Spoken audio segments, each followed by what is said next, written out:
자, 압도적 뉴스 콘텐츠 3프로 뉴스룸 시간이 또 다가왔습니다. 여러분 기대 많이 되시죠? 자, 저는 이주호 기자입니다. 네, 안녕하세요. 권순우 기자입니다. 네, 자, 제가 지금 뭐 쓸데없는 짓을 하고 있는데 네, 굉장히 바쁘게 저희가 준비를 하고 있습니다. 이거 이주호 기자가 좀 띄워주셨으면 좋겠어요. 네, 한번 보시죠. 바로 이게 코스피 지수하고 네. 삼성전자 주가입니다. 제가 그랬죠. 코스피가 안 가면 이거 삼성전자 때문이다. 이게 뭐 밸류업이고 뭐 네. 이런 문제가 아니고 이건 다 삼성전자 때문이다. 아, 네. 이런 얘기를 좀 했었잖아요. 네. 오늘 코스피 지수가 0.0051% 하락하고 삼성전자 주가가 0.52% 올랐습니다. 네. 근데 제가 지금 보여드리고 싶었던 건 뭐냐면은 차트의 그림입니다. 그림. 네.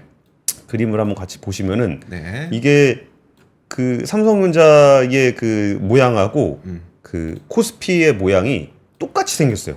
자, 예, 한번 같이 거의 다 준비됐습니다. 거의 다 준비됐습니다. 아, 제가 좀 전에 이거를 해가지고 준비가 안 돼 있는 상태에서 하는 거라 네. 그래가지고 좀 이렇게 요 디자인 요거 누르면 되겠네요. 아, 요 정도는 하면 될 것 같습니다. 이 정도만 자, 하면 될 것 같습니다. 네, 이 보시죠. 화면 띄워주시죠. 아이고.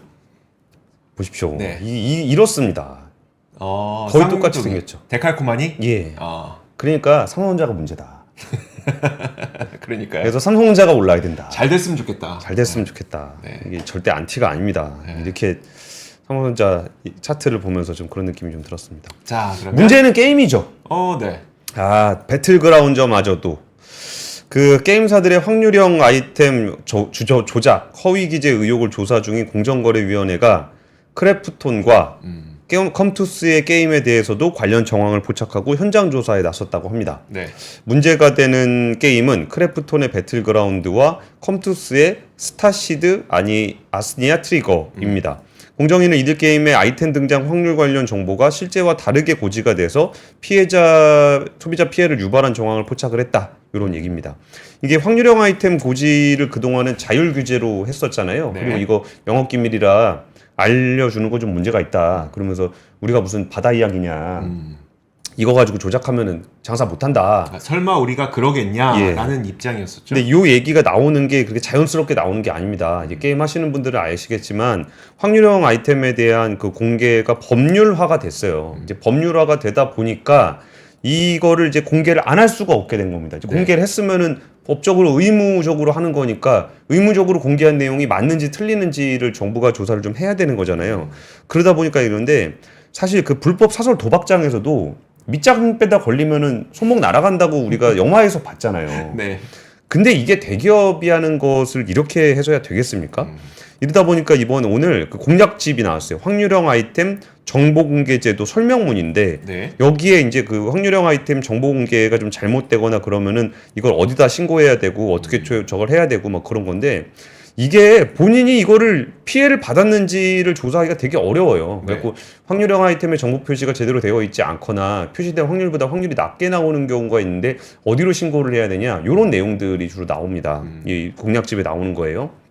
근데 여기 옆에 또 같이 보시면은 글씨가 작아서 거의 안 보이는데 뭐라고 돼 있냐면은 이제 확률형 아이템 조사하고 있는데 어떻게 되고 있습니까라 그랬더니 150건의 위반 사례를 적발을 해서 이 중에 54건을 조치를 완료했다. 아니 150건이나 이게 확률 조작이 돼 있다 그러면 이게 특정한 한두 개가라는 얘기가 아니잖아요. 근데 이 150건이라는 게 게임의 개수겠죠? 그러니까 회사의 개수가 아니겠죠? 회사 개수는 아닐 겁니다. 그리고 네. 그 회사별로도 뭐 건이 좀 다를 수도 있죠. 예. 뭐 다른 아이템을 가지고 얘기를 했을 수도 있는데 네.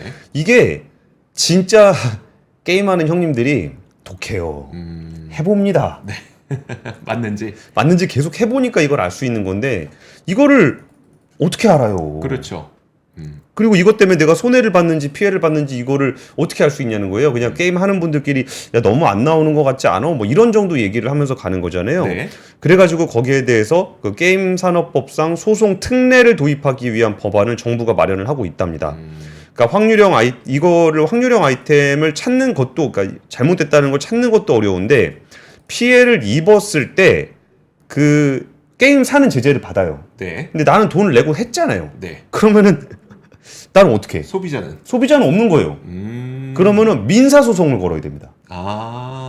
그래갖고 여기에 또 이제 별도의 민사소송을 걸어야 된다는 문제가 있기 때문에 이 부분들에 대한 제도도 없었던 거예요. 네. 그러니까 게임사가 조작을 하면 조작을 하는지 확인할 수도 없고 확인이 됐다고 하더라도 보상을 받으려면 민사소송을 또 따로 해야 되는 그런 게 있었습니다. 심지어 우리나라는 집단 소송이 없기 때문에 개별적으로 해야 되겠네요. 그쵸. 아, 이것도 너무 피곤한 거죠.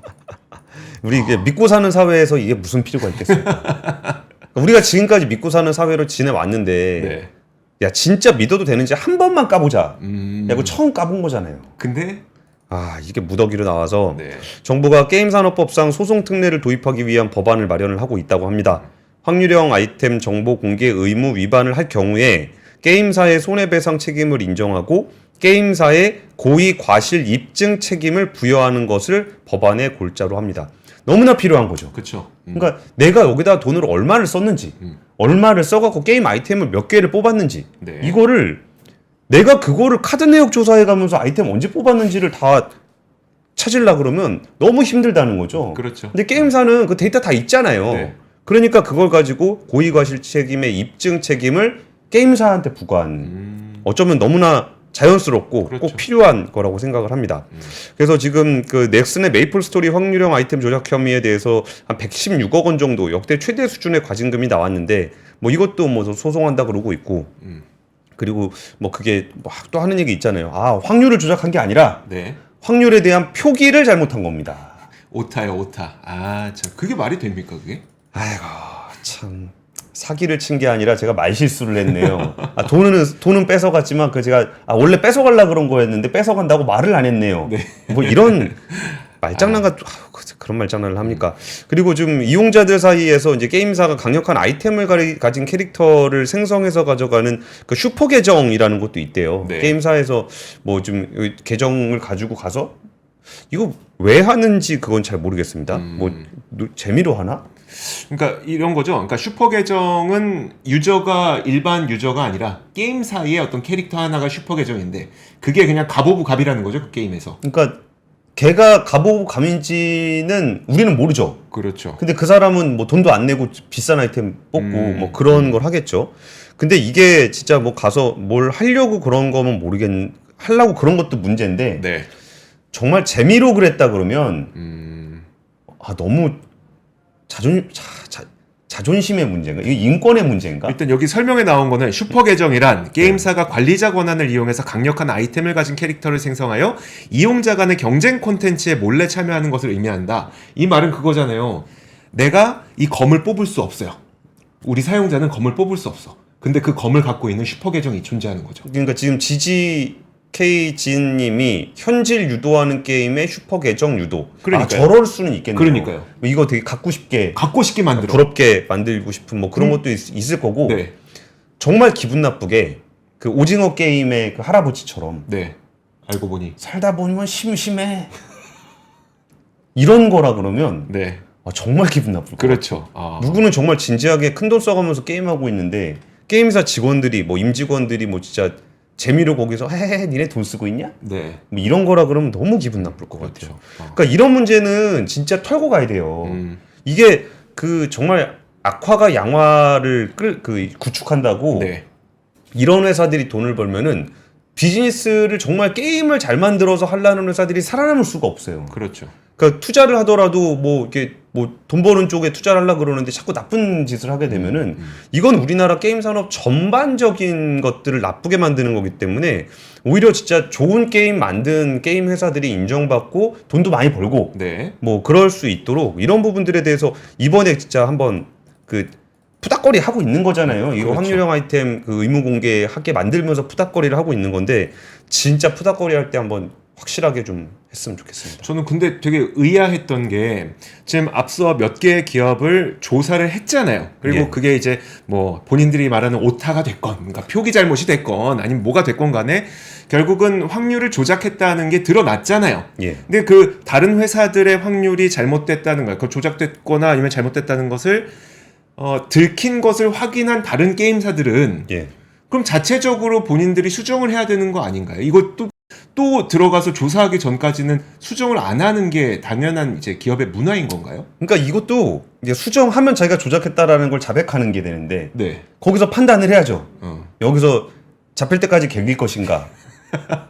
근데 의외로 그 게임 커뮤니티 가보면은 좀 이상한데라는 얘기가 생각보다 많이 나와요. 워낙 많은 유저들이 그 활동을 하고 있기 때문에. 근데 그것도 그거지만 이럴 때는 좀 정부가 좀 적극적으로 해야 된다고 생각해요. 그러니까 정부가 시도 때도 없이 막 게임사가 갖고 이거 내놔라 저거 내놔라 하는 거는 문제가 좀 있지만 그렇죠. 네. 꼭 그렇게 피해가 막 엄청나게 발생을 해가지고 조사해 주세요 뭐 이 난리가 난 다음에야 이런 일이 벌어진다는 것도 그러는 동안 좀 정상적으로 좀 잘해보려는 게임 회사들 다 망하잖아요. 네. 그래서 이번에 푸닥거리 하는 김에 좀 화끈하게 하고 게임사들도 진짜 그 지속 가능한 게임 산업 발전을 위해서 이번 기회에 전반적인 의식을 좀 바꾸고 네. 좀 제대로 했으면 좋겠습니다. 자, 그리고 다음 뉴스 보도록 하겠습니다. 보통 우리가 수출 실적 많이 볼 때 대부분 이제 대기업들 위주로 보잖아요. 워낙 우리나라 경제에서 차지하는 비중이 높다 보니까. 저는 개인적으로 우리나라 중소기업 수출을 굉장히 유심히 바라보고 있습니다. 그런데 이 지난 1분기 중소기업의 수출 실적이 오늘 공개가 됐거든요. 역대 1위. 지금 현재 품목별 1위를 하고 있는 곳은 단연 화장품이었고요. 저는 이조 기자가 이 얘기하는 게 굉장히 식상합니다. 아, 그래요? 이전부터 그 화장품이 중소기업 1등이라고 네. 계속 목 놓아 외쳤는데 네.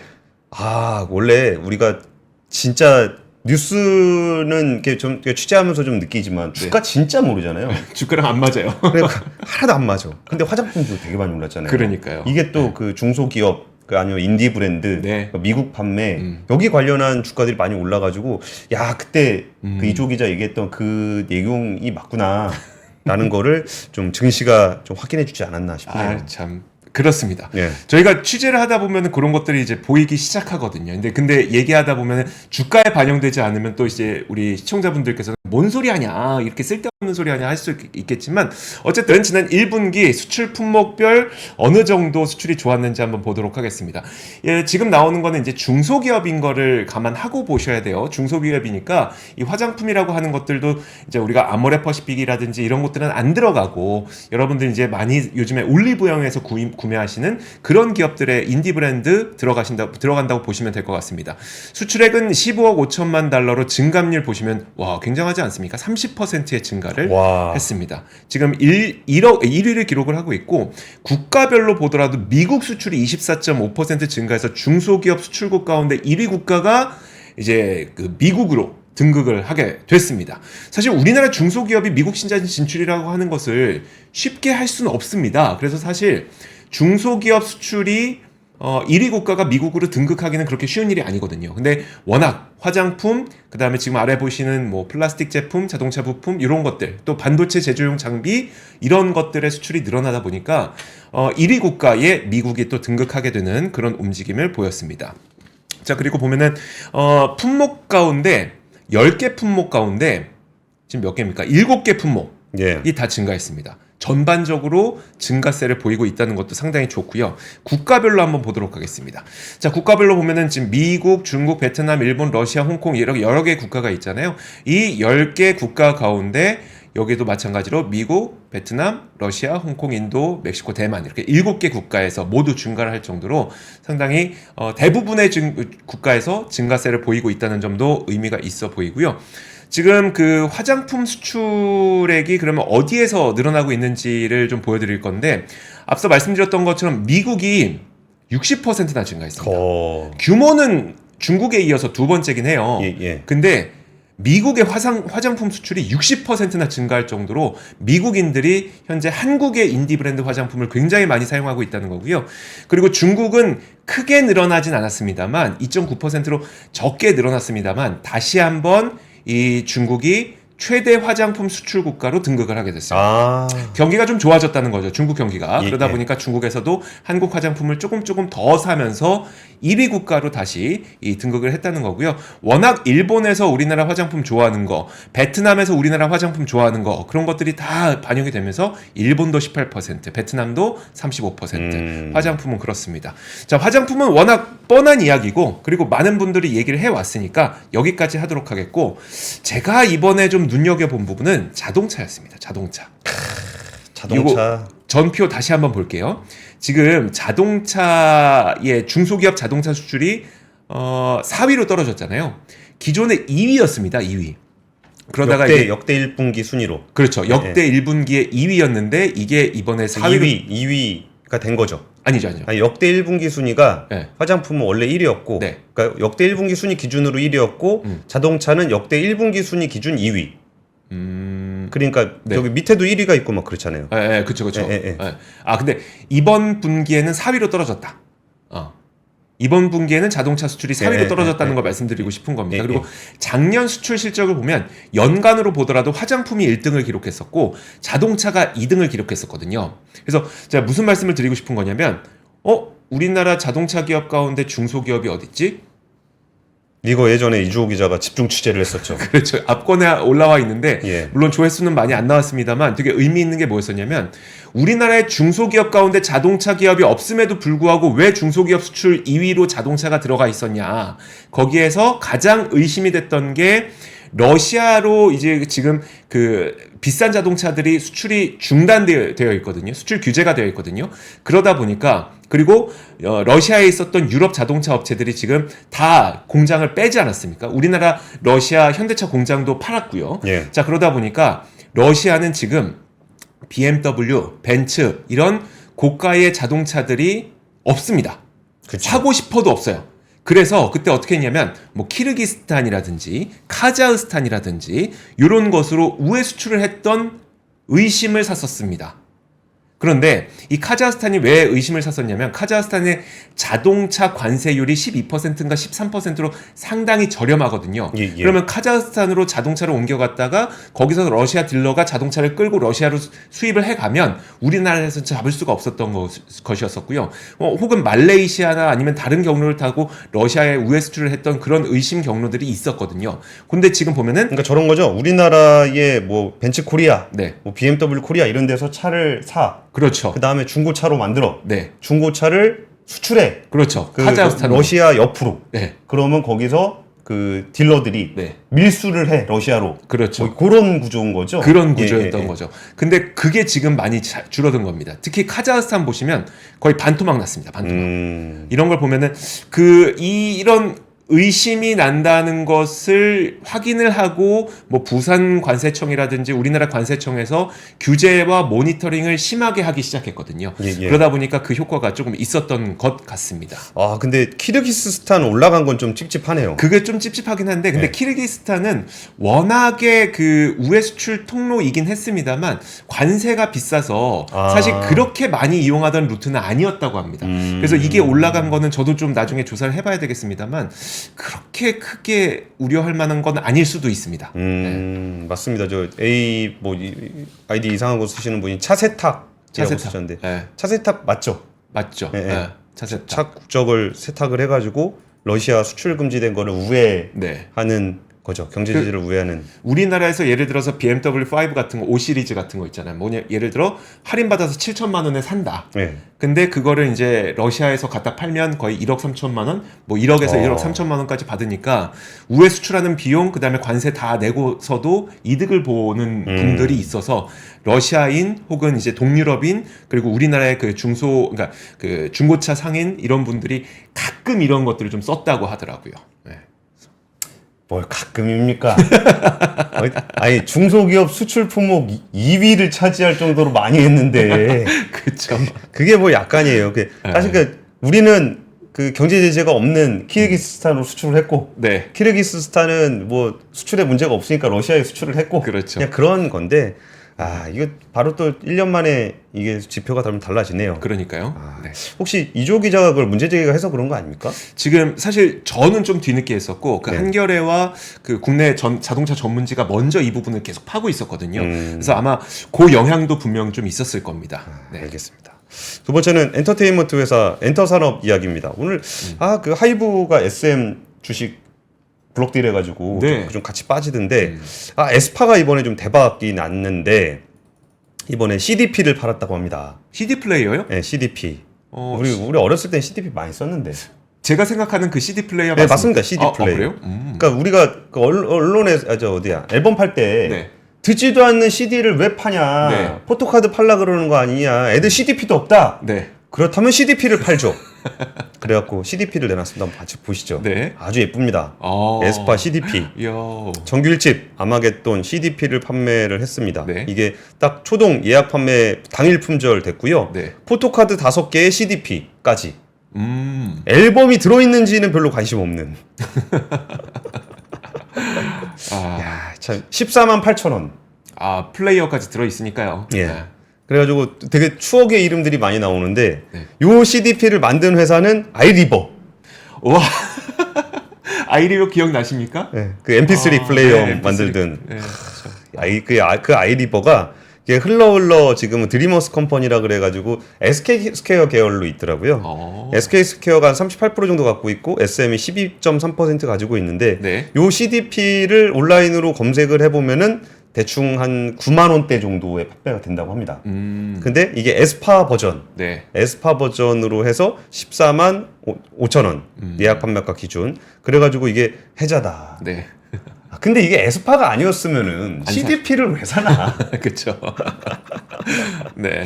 야, 이것도 참 되게 아이러니한데 아이리버가 요새 뭐 하나 그랬더니 네. CDP도 뭐 이런 식으로 해서 만든 거고 그 응원봉 같은 거, 응원봉이요? 네, 응원봉, 응원도구 이렇게 콘서트 가면 네. 이거 하는 거 이것도 그 저도 가보진 않았는데 영상으로 보니까 이거 다 들고 있을 때 팬들이 이거 다 들고 있잖아요. 네. 그럼 이거를 무선 조정할 수 있대요.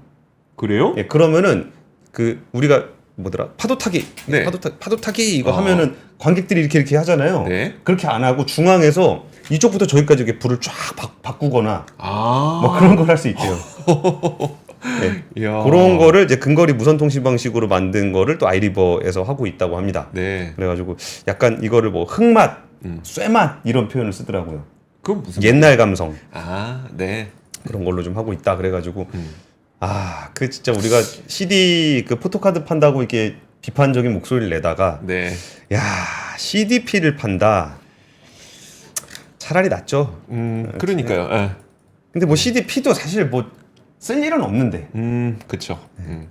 그러니까 핸드폰 들고 다니는데 CDP를 또 들고 다닐 수는 없잖아요. 액세서리. 액세서리. 좀 멋으로 네. 그렇게 들고 다니는 것들이 좀 있다고 합니다. 근데 그거와 반대되는 또 이게 좀 부정적인 얘기도 하나 나왔는데 네. 이게 그 어디야 소비자원 한국 소비자원에서 팝업 매장과 관련해 접수된 소비자 상담 건수가 27건이 있었는데 여기에 보니까 정말 이 팬들 입장에서는 정말 열받을 1대1 영상통화 이벤트를 참여하기 위해서 네. 앨범을 50만 7천 원을 주고서 포토북을 구매했다는 거예요. 네. 포토카드 있는 거. 1대1 영상통화 아시죠? 이렇게 뭐 어느 시간 딱 정해가지고 그 아이돌하고 네. 영상통화하는 거. 근데 갑자기 그 사람 안 된다. 그래가지고 딴 사람이랑 해라. 다른 아이돌이요? 내가 원하는 그 아이돌이 아니라? 예. 아니면은 뭐 사진이나 폴라로이드 상품 같은 다른 걸로 대체해야 된다 그랬는데 이건 아니지. 그건 안 되죠. 네. 네. 그러니까 그 가격도 참 잘 모르겠는데 네. 그거를 했던 그 애정을 뭐 그런 거잖아요. 되게 사랑하는 여자가 있는데 그 여자 바쁘니까 딴 사람 잠깐 와도 되냐. 네. 이건 아니지. 그렇죠. 네. 근데 이런 일도 좀 있었다 그러고 이제 팝업 스토어가 이제 성격상 잠깐 했다가 없어지잖아요. 네. 그러니까 여기서 소비자 상담이라든지 환불이라든지 뭐 이 품질에 대한 불만, 뭔가 문제의 하자가 있다거나 그러니까 이것도 이게 항상 있는 매장이 아니라 한 하루 이틀 정도 쫙 하다가 빠지는 거니까 네. 그게 이제 그거에 대한 품질 문제들도 좀 문제가 좀 되고 있었대요. 그래갖고 이제 이거 부분들을 조사를 하고서 환불 약관을 좀 조정을 하고 뭐 이런 것도 있다고 합니다. 우리가 팝업 스토어가 굉장히 좀 세련된 네. 트렌디한 그런 거니까 우리 팝업 스토어라는 예쁜 이름이 옛날 이름이 뭔지 아세요? 노점? 아니 뭐라고 그러지? 떴다방? 아이, 설마. 그러니까 네. 팝업이 떴다방이 안 되려면 네.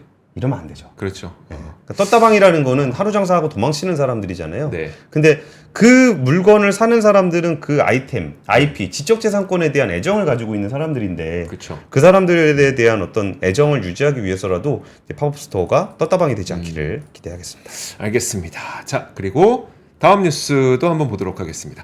제가 이번에 전해드릴 뉴스는 오늘 나온 뉴스는 아니긴 한데 좀 의미가 있는 것 같아서 한 며칠, 한 2, 3일 됐거든요. 2, 3일 됐지만 그래도 좀 여러분들과 공유를 하고 싶었습니다. 일단 화면부터 함께 보시죠. 이건 비즈니스 인사이더에서 나온 기사인데요.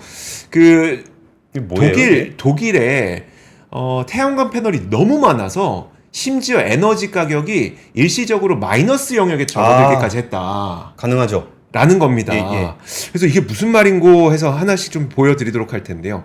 예컨대 이제 그 독일에 이제 그 태양광 패널이 너무 많게 되면은 어떤 일이 벌어지게 되냐면 특히 여름에 굉장히 화창한 날을 우리 한번 떠올려 보자고요. 그러면 그 시점 그리고 한 12시쯤 태양광이 가장 그 조사율이 높을 때 그때를 떠올려 보면 에너지 생산량은 굉장히 많습니다만 그 시간에 에너지 사용량은 상당히 적습니다. 그럼 그때는 일시적으로 마이너스로 떨어질 수밖에 없는 겁니다. 그 정도가 되는 거죠. 이런 문제점이 지금 독일에서 벌어지고 있다는 이야기를 하고 있는 겁니다. SEB 리서치가 지금 지난 10일 동안 태양광 생산업체가 생산 시간 동안 왜냐면 그 생산이 많이 되죠. 햇빛이 많으니까 87%의 가격을 인하해야 됐다.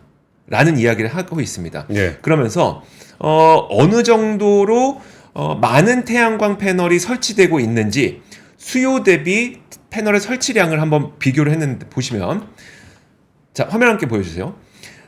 평균적으로 이 보라색 선이 독일의 에너지 수요입니다. 예. 에너지 수요가 52.2기가와트. 그런데 그 시점에 81.7기가와트의 에너지가 생산이 된다는 거죠.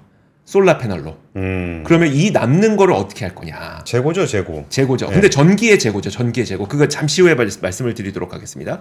그렇게 되면 무슨 일이 벌어지게 되냐면 이게 태양광 발전을 할 때 보통 평균적으로 한 9.1유로 정도를 받게 된다는 거예요. 근데 예. 태양광 발전이 아닌 것으로 이 전기료를 정산을 하게 되면 70유로가 된다는 거죠. 너무나도 싸다는 겁니다. 너무나도 싸다는 거.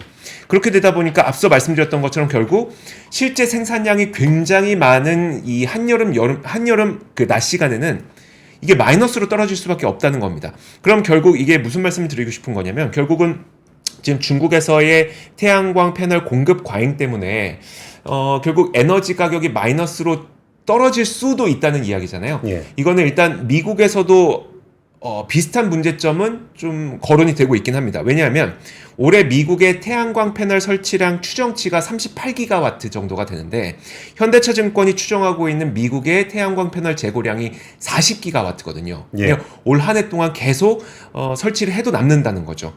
그러면 우리는 여기서 어떤 의미를 찾을 수 있는지를 살펴보면 대신 그러면 이렇게 남는 전기를 어떻게 할 것인가에 대한 고민은 분명히 독일도 그렇고 미국도 그렇고 많은 고민을 하게 될 거라는 겁니다. 그러면 이 전기를 저장할 수 있는 배터리, ESS가 되겠죠. 내지는 그리드 인프라, 이런 쪽으로에 대한 투자에 대한 생각은 좀 많이 할 수 있게 될 거라는 이야기입니다. 그래서 이제 그 투자의 초점이 기존의 에너지를 어떻게 설치할 것이냐, 그리고 그 에너지를 설치해서 생산할 것이냐가 아니라 ESS는 어떻게 할 것이며 그리고 그 ESS를 연결할 수 있을 만한 그리드는 어떻게 할 것이며 그리드라고 하는 건 결국은 전선이 들어가는 거고 뭐 변압기가 들어가고 하는 거고 하는 거잖아요. 예. 전력기기 ESS 이쪽으로 시장의 관점은 그러니까 산업의 관점이 좀 옮겨가게 될 것이다 라는 이야기를 하고 있습니다. 그러니까 둘 다 문제죠. 일단은 태양해가 떴을 때 전력이 많이 사용되는데 소비가 안 되는 거. 네. 그러니까 에너지 저장이 안 된다는 거의 문제인데 그 예전에 제가 수소할 때도 그 얘기를 좀 하긴 했었는데 지금은 뭐 그렇게까지 잉여 전력이 많지는 않아요. 네. 그러니까 ESS들은 비싸고 그래갖고 그걸 설치를 안 했는데 태양광이 점점 많아지면 많아질수록 이 문제를 고민을 해야 되는 순간이 오는 거죠. 네. 그럼 두 가지인데 하나는 이 간헐성 때문에 생겨나는 문제는 이제 에너지 저장을 어떻게 할 것이냐 그리고 송전을 어떻게 할 거냐의 문제가 있고 태양광 패널 얘기도 같이 해주셨잖아요. 네. 패널 값이 굉장히 떨어져 있다. 그렇죠. 재고가 엄청 많이 쌓여 있다. 제가 하나 그림 하나 보냈는데 제가 그 이전에 태양광 패널 가격, 태양 전기 가격도 떨어졌는데 네. 패널 가격이 너무 떨어져가지고 돈이 남아서 그냥 울타리로 쓴다. 맞아요. 그 말씀해 주셨어요. 그랬더니 그 사람들이 안 믿는 거예요. 네. 아니 무슨 태양광 패널을 울타리로 쓰냐. 그러니까 나무 펜스보다 태양광 패널이 더 싸다는 겁니다. 네. 그래갖고 그거 안 믿어가지고 제가 오늘 찾아봤는데 있더라고. 아. 네. 한번 그래가지고 보겠습니다. 지금 찾아서 이주호 기자에게 보내놨으니 네. 한번 같이 보시면은 이게 그 태양광 울타리 펜스입니다. 이게 원래는 태양광 패널은 햇빛을 잘 받게 하늘을 향해 각도를 맞춰서 있어야 그렇죠. 되거든요. 네. 근데 그게 아니라 그냥 뭐 말 그대로 펜스입니다. 그냥 보시면은 그냥 펜스예요. 네. 이거 말고 트랙터 있는 걸로 보여주세요. 네. 한번 같이 보시죠. 이런 시대에 우리가 지금 살고 있습니다. 담장으로 쓴다는 거죠. 담장으로 그냥 쓰는 거예요. 네. 그러니까 저기에 전기가 만들어지면 연결선이 있는 건지 잘 모르겠어요. 진짜 최소한 효율은 떨어지지만 전기를 만들고는 있는 건지 네. 그거는 잘 모르겠습니다. 그게 하나 있고 이주호 기자가 아까 되게 중요한 얘기를 했었는데 그러면 전력기기라든지 그리드가 굉장히 중요하다. 네. 우리나라도 그렇거든요. 지금 전라도 전남 지역에 태양광이 엄청 많아요. 근데 이 많은 전기를 수도권으로 보내려면 송전이 있어야 되고 그러니까 뭐 미국이라든지 이런 데서 이 그 송전 관련한 그리드들에 대한 투자가 많이 이루어지고 있잖아요. 네. 우리나라는 어떨 것 같으세요? 우리나라는 안 되고 있죠. 우리나라는 전혀 안 되고 있습니다. 안 되고 있습니다. 안 되고 있는 이유가 되게 여러 가지가 있는데 그 중에서 제일 중요한 포인트 중에 하나가 이거는 제가 한국전력을 비판하려고 그러는 것도 요만큼 있습니다만 네. 우리나라의 송전 그러니까 에너지의 유통은 한전이 독점하고 있어요. 네. 그러니까 한전이 아닌 데가 돈을 내서 뭘 할 수가 없어요. 근데 한전은 빚이 200조입니다. 네. 그러면 거기서 송전을 할 수 있는 자금 여력이 있는가? 라고 생각해 보면은 없잖아요. 그렇죠. 그러면 한전이 송전을 안 해. 그러면 에너지는 그냥 갖다 버려야 되는 거예요. 네. 아까 좀 말씀하시던데 오늘 쓰고 버리고 내일 또 만들어 이러고 살아야 되는 겁니다. 에너지가 부족한 지역으로 옮길 수가 없는 이 구조가 우리나라 그리드의 생각보다 되게 중요한 문제예요. 네. 그럼 한전을 민영화하자.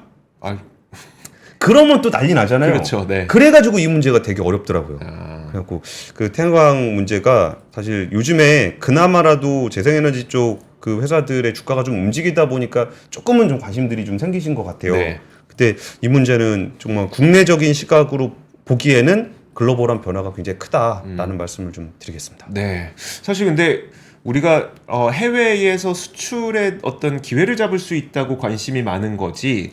그래서 우리나라에 그러면 이제 앞서 말씀하셨던 것처럼 서울에 많은 그러니까 그 경기 지역에서 많은 전력량을 그 지역으로 보낼 수 있느냐에 대한 고민은 사실 이루어지고 있지 않은 상태. 고민은 이루어지고 있는데 네. 송전방을 못 만든다. 네. 그런 게 있습니다. 알겠습니다. 다음 소식 또 다음 뉴스 전해드리겠습니다. 파이낸셜 타임즈가 무려 우리나라의 농심의 신라면을 보도했습니다. 파이낸셜이요. 우리 한번 화면 보면서 박수 한번 치고 볼까요? 신라면 아, 내용이 뭐냐? 신라면이 월마트의 아시아 코너에 있었는데 그 주류식품 코너로 옮겼다. 중요하네요. 중요하죠, 이거. 굉장히 중요한 보도입니다. 그래서 파이낸셜 타임즈가 보도한 거는 농심은 미국 등에서 한국 문화의 인기가 높아지면서 라면 해외 수출 진출에 박차를 가하고 있다라고 얘기하고 그러니까 가정에서 빠르고 저렴하게 먹을 수 있는 식사로 라면이 세계적인 붐을 일으켰다. 미국 라면 시장에서 농심은 점유율 25.4%를 차지하며 일본에 이어 두 번째로 규모가 큰 기업이 됐다라고 좀 소개를 해줬고요. 아무래도 이제 불닭볶음면이 워낙 핫하다 보니까 네. 우리가 모두 다 불닭볶음면을 바라보고 있지만 사실 사이즈로 따지면은 여전히 그 신라면이 굉장히 큽니다. 그리고 여기 농심은 또 해외에 나가 있는 것들도 굉장히 많아서 네. 양말님이 지금 농심 의심해서 미안해라고 좀 얘기를 했는데 그러니까 요게 다들 그런 거예요. 이거 내용 다 알아요. 아시는 분들은 농심이 더 그 글로벌화가 잘 돼 있다는 걸 아는데 그렇죠. 그러니까 삼양식품만 주가가 오르니까 우리가 농심을 좀 의심하게 되고 잘 못하고 아닌가 싶은데 또 우리가 우리끼리 인정하면은 잘 인정을 안 하다가 네. 우리 파이낸셜 타임즈가 이게 그러네요. 인정을 해줬다고 하니 아, 앞으로 좀 더 큰 성장을 기대하면서 이게 단기적인 주가 테마가 아니고 약간 좀 레벨업을 할 수 있는 네. 설사 올라갔다 내려오더라도 한 단계 좀 위로 올라갈 수 있는 계기가 되기를 기대해 보겠습니다. 알겠습니다. 사실 그 요즘에 김밥도 굉장히 잘 팔리니까 좋긴 좋은데 저는 김밥은 아니지. 약간 걱정이 있거든요. 네, 그 갑자기 미국에 있는 한국인 교포가 나도 김밥 레시피 아는데라고 네, 하면서 현지에서 만들어 팔면 우리나라의 김밥 수출은 그러니까 줄어들 수 있는 거잖아요. 뭐 김밥 파라다이스 이런 식으로 해갖고 네. 막 현지에서 만들어 팔면 네. 우리는 남는 게 없죠. 농심 라면은 그러니까 신라면은 이제 어쨌든 수출해야 되는 거예요. 아니면 현지에서 만들든 아니면 뭐 동남아시아 공장에서 만들어 수출하든 어쨌든 수출해야 되는 거니까. 그러니까 그거는 이제 우리 쪽으로 수출 실적 돈이 잡히는 들어오는 거고. 건데. 네. 그렇습니다. 네. 자, 다음 뉴스. 김밥보다는 라면이 좋다. 하지만 같이 먹으면 더 좋다. 네, 그렇죠. 혹시 그 하나만 하시죠. 더 볼까요? 네, 하시죠. 준비하신 거. 자, 그 헤드라인만 보면 될 것 같습니다. 이게 지금 2045년 정도가 되면은 모든 시도의 사망자가 출생자를 역전한다는 겁니다. 이게 우리가 고급스럽게 표현하면은 자연 감소가 일어나기 시작한다. 그런 이야기인데 지금 보면은 시도별 자연 증가율도 보면은 2022년 화면 한번 보여주세요. 세종이 작년까지만 하더라도 증가. 그래도 자연스럽게 증가한다. 출생자가 사망자보다는 많다라는 거였었는데 2025년이 되면 전 지역이 다 줄어들게 됩니다. 그리고 뿐만 아니라 유소년 인구가 2052년이 되면 절반 이상 감소하는 곳이 울산, 경남, 전남, 전북. 와, 이게 인구 추계라고 하는 것은 굉장히 어떻게 보면 너무나도 뚜렷한 추계잖아요. 네. 지금 이대로 가다가는 이렇게 될 수밖에 없다. 이거는 가능성의 문제가 아니라 이렇게 될 수밖에 없다는 거다 보니까 진짜 과연 이렇게 인구가 변하게 되는 것을 우리는 지켜봐야 되는 건지 아니면 이걸 방향을 틀 수 있는 방법은 존재하지 않는 건지 참 많은 고민이 됩니다. 존재하지 않죠. 없습니까? 속도를 좀 늦추고 네. 그러니까 속도를 늦추는 게 되게 중요한 게 인구가 줄어드는 추세를 바꾸는 거는 쉽지 않아요. 네. 근데 인구가 줄어드는 게 뭐가 문제냐? 그러면 기존에 있는 사회 시스템이 인구가 줄어든 상황들에 맞지 않다라는 거예요. 네. 그러면 인구가 줄어드는 것에 사회 시스템을 바꾸고 우리가 그걸 받아들일 수 있을 동안 시간이 필요한 거죠. 네. 그러면은 조금 더 이게 출산율이 너무 빠르게 떨어지지 않도록 관리하는 것만으로 해도 저는 최선이라고 생각하는데 인구 문제는 얘기할 때마다 답답해서 오늘은 여기까지 하겠습니다. 알겠습니다. 자, 그러면 3프로 뉴스룸이었고요. 저희는 내일 오겠습니다. 고맙습니다. 감사합니다. 박근영, 이선영, 사경인, 염승환 투자 마스터들의 세심한 케어로 건강한 투자 습관을 만드세요. 3프로 멤버십 3프로 앱에서 확인하세요.